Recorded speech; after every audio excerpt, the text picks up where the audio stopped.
أما بعد فأعوذ بالله من الشيطان الرجيم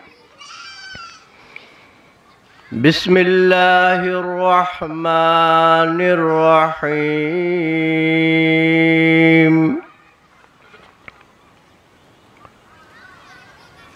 والعصر إن الإنسان لفي خسر إلا الذين آمنوا وعملوا الصالحات وتواصوا بالحق وتواصوا بالصبر وقد جاء في الخبر عن النبي الصادق الأبر وهو الصادق المصدوق صلى الله عليه وسلم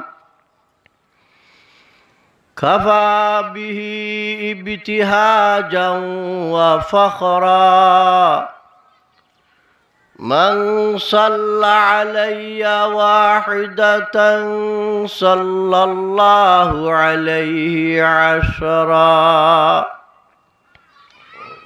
صلى الله على سيدنا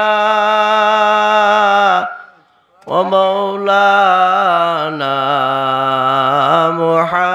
محمد وعلى آله وصحابه وسلم صلى الله على سيدنا ومولانا محمد وعلى آله وصحابه وسلم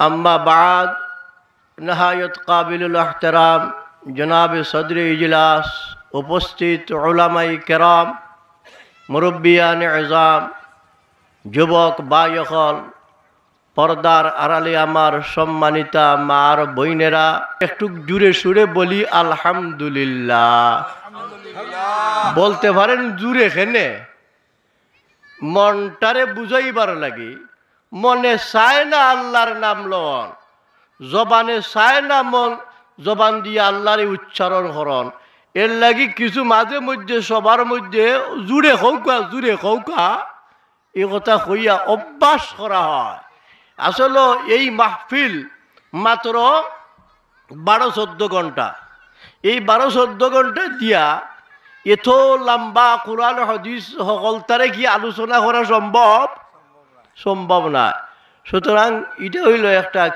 একটা দিক নির্দেশনা দিয়া মানুষের উৎসাহিত করিয়া কোরআন এবং হাদিসের বুঝার জন্য তার মনটারে প্রস্তুতি করার একটা ব্যবস্থা হইল ওয়াজের মাহফিল আসরের আল্লাহ পাক রব্বুল আলামিনে এত বড় গুরুত্ব আসরের এত গুরুত্ব যার কারণে আল্লাহ তাআলা 30 পারা কোরআন মজিদের মধ্যে ছোট্ট একটা সূরার নাম দিয়েছে আল্লাহ তাআলা সূরাতুল আসর এই সূরায়ে আসর আল্লাহ তাআলা একবারে ছোট্ট করিয়া কইলিছেন কিতা কইছেন আমি আপনার সামনে সকলটা হওয়া কোনো সম্ভব নাই দুই একটা কথা যদি আল্লাহ তৌফিক দেয় তে কইতাম ওয়াল আসরি ইন্নাল ইনসানা লাফি খুসর আল্লাহ তাআলা আসরের কসম করে বলতেছেন আসর কেনে বলা হইল আল আসর শব্দটার অর্থ হইল নিচুর না ওই যে আমরা গোসল করার বাদে খাফর দইয়া এর বাদে এটারে আপনার মুসর দেইনি মুসর দিলে পানি পরে এই কামটা সকলেই আমরা করি সিফা দেই খাফরে সিফি মেয়ে পুরুষ ছোট ছেলে মেয়ে বাবা পিতা সকলেই সরণ এটা না সরণ না এটার নাম হইল আরবিতে কজাল আসার এটার নাম হইল অসরুন নিচুর না আল্লাহ তাআলা এই আসরে আসরখানি হইল, আসরের এক অর্থ হইল সময়, কাল, সময়। সময়ে মানুষের কিতা করে, তার জীবনটারে যেভাবে আমি আমার খাফরটারে মুসর দিয়া ভিতর থেকে পানি বার করি, ঠিক তেমনিভাবে এই সময়ে আমরারে মুসরাইয়া আমরার জীবনটারে শেষ করিয়া দিতেছে। প্রত্যেক দিন তো আসর হয়, প্রত্যেক দিন আসর হয়, এর মানে হইল মুসরাইয়া মুসরাইয়া আমরার জীবনটাই শেষ হইয়া যাইতেছে। সুতরাং যেটাই আমরারে মুসর দেয়, যেটাই আমরারে এইটা করে, এটার গুরুত্ব আছে। গুরুত্ব আছে না নি? কাপড় যদি এমনি তোরাকে ফালাইয়া সারা রাত সারাদিন গেলেও খালি পানি টপকিব, এটা থেকে পানি ফরতে থাকব, শুকাইতো না। কিন্তু যখন মুচর দিব, ফাঁক দিব, লারা দিব, নিচুরব, তখন ওই পানিটা ভরিয়া সাথে সাথে শুকাইবার ব্যবস্থা হয়ে যায় গে। ঠিক তেমনিভাবে সময়ে আমরার জীবনটারে কি করতেছে, শেষ করি দের। এই জন্য আল্লাহ তাআলা যেহেতু এটার গুরুত্ব আছে, নমাজ, আসরের নমাজ এই জন্যই বলা হয়েছে এই টাইমটা আল্লাহ পাক রব্বুল আলামিনের কাছে বড় বালা, যার কারণে আসরের নমাজ রক্ত আল্লাহ তাআলা কসম করছেন, ওয়াল আসর, আসরের কসম, জমানার কসম, কালের কসম, আসরের সময়ের কসম। কিতা কসম হরি আল্লাহ তাআলা বুঝাইলা যে কসমের বাদে যে কথাটা হইব, এই কথাটা বড়ই গুরুত্বপূর্ণ। মানুষে দেখবা স্বাভাবিক একটা কসম খাইলায়, খাই না খায় না, কয় রে বাবা আল্লাহর কসম আমি এটা করছি না, কয়নি না কয় না। মানে এই কসম খেনে করলো বাদের কথাটারে গুরুত্ব দিবার জন্য। তো আল্লাহ তাআলা মানুষরে সহজভাবে বুঝাইবার জন্য এই মগজ তো আল্লাহই সৃষ্টি করছে।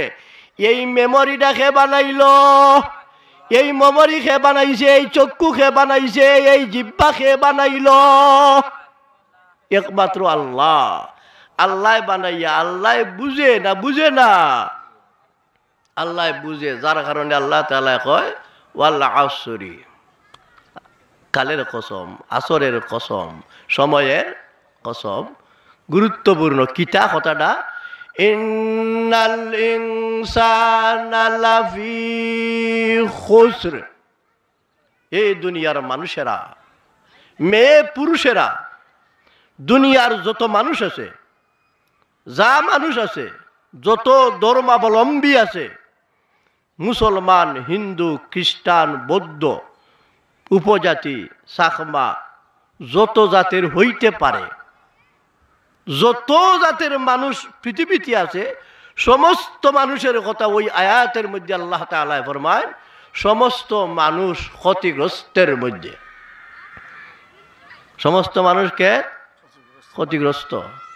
ইন্নাল ইনসানা লাফি খুসর, নিশ্চয় নিশ্চয়। একটা হইল ইন্না তাকিদের জন্য, আর একটা হইল জুমলা তাকিদের জন্য।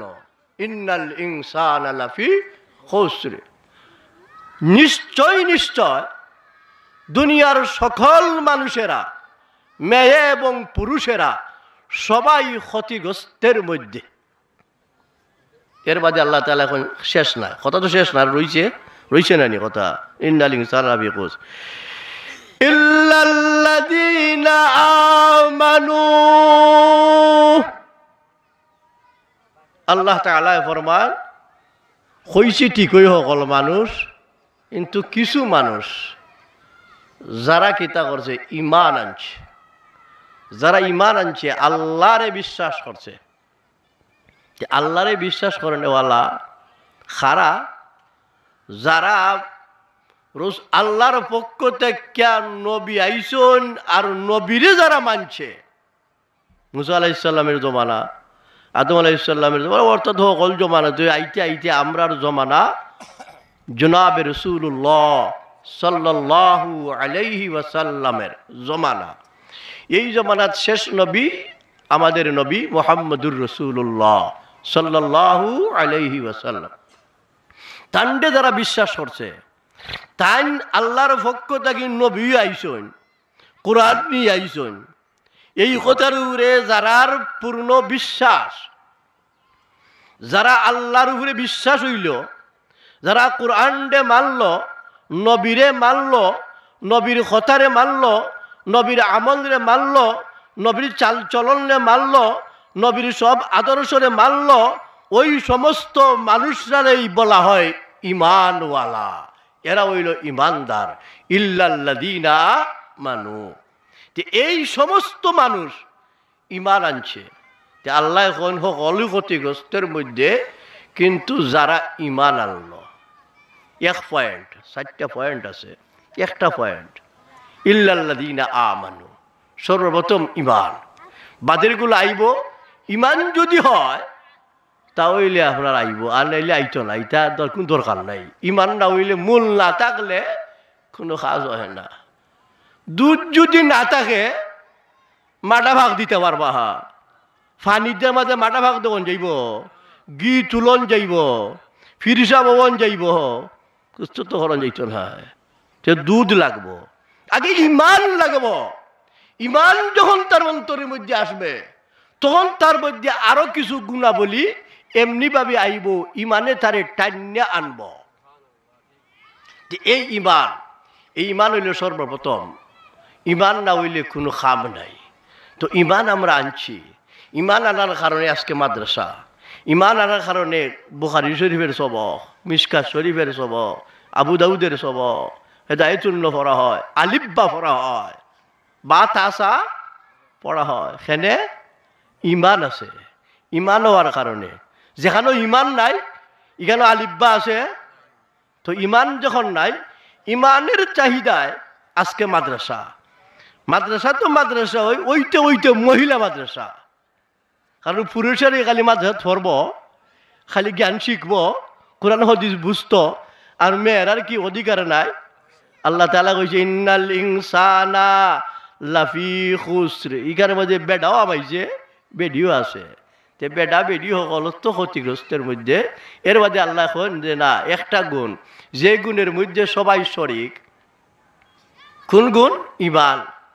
ঈমানের মধ্যে শরিক যারা, হুজুর সাল্লাল্লাহু আলাইহি সাল্লাতু ওয়াস সালামের যখন ওই আল্লাহর পক্ষ থেকে ওহী আসলো, ওহী আসার সাথে সাথে আল্লাহর রসুল গেলা গড়ের মধ্যে হযরতে খাদিজাতুল কুবরা রাদিয়াল্লাহু তাআলা আনহার কাছে যখন বর্ণনা করলা, তখন খাদিজা টের পাইলা, বুঝিলিলা যে এই বর্ণনাই বুঝা যার উনার কাছে আল্লাহর পক্ষ থেকে উহুর থেকে এমন কোন ব্যক্তি আইসন, যে ব্যক্তি আইয়া নবুয়ত দান করছেন, এইটা তান কিন্তু ভিতরে ভিতরে বুঝা নিছন।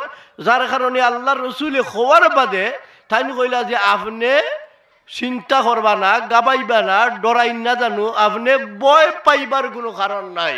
আপনার মতো মানুষ যে আল্লাহ তাআলা ধ্বংস করার জন্য এইভাবে করছে না, বরংস তাই যখন কইলা যে এমলা এমলা এমলা এমলা আমার কাছে ঈমানের কথা আইছে, তখন হযরতে খাদিজাতুল কুবরা রাদিয়াল্লাহু তাআলা আনহা সর্বপ্রথম ঈমান আনলা। হক সুবহানাল্লাহ। মেয়ে লোকের মধ্যে সর্বপ্রথম ঈমান আনলে ওয়ালি, ঈমান আনছেন সর্বপ্রথম হযরতে খাদিজাতুল কুবরা রাদিয়াল্লাহু তাআলা আনহা। তে বুঝা গেল ঈমানের শরীক খালি আমি না, আমার স্ত্রীও, আমার মেয়েও নাকি দা এমন দুনিয়ার যত মানুষ আছে, অর্থাৎ মুসলমান যারা, মেয়েও ঈমান আনতো, পুরুষে তো ঈমান আনতোই, মেয়েরারও ঈমান আনতো। তখন ঈমান তো ঈমানই ব্যক্তিত্ব, যেমন আপনার মেয়ে লোকের মধ্যে পুরুষের মধ্যে আছে, তেমনিভাবে মেয়ে লোকের মধ্যে আছে। তো ঈমানটা সর্বপ্রথমই আনছেন হযরতে খাদিজাতুল কুবরা রাদিয়াল্লাহু তাআলা আনহা। এখানে লম্বা কথা সময় কম, নাইলে তো আমি কইলাম নে। ওই যে সূর্যটা উঠে, সূর্য উঠলে দেখবা সূর্য উঠার সাথে সাথে ওই তার এলাকাটা, সূর্যের যে দ্বারখাসি আছে, দ্বারখাস আলোকিত হয়। সর্বপ্রথম কি হয়? দ্বারখাসও আলোকিত হয়। আল্লাহ তাআলা পবিত্র কালামে ফরমাইছেন সিরাজাম মুনিরা, তোমারে আমি দীপ্তমান সূর্য সারথি, প্রজ্বলিত সূর্য সারথি করিয়া তোমার আমি পৃথিবীতে পাঠাইছি। তো সূর্য উঠার সাথে সাথে আলোকিত হইছে আশেপাশ। যখন আল্লাহর পক্ষ থেকে কোরআন আইছে, কোরআন হওয়ার সাথে সাথে আশেপাশের ইমান আনেওয়াল্লাহ খেটা হযরতে খাদিজাতুল কুবরা রাদিয়াল্লাহু তাআলা আনহা।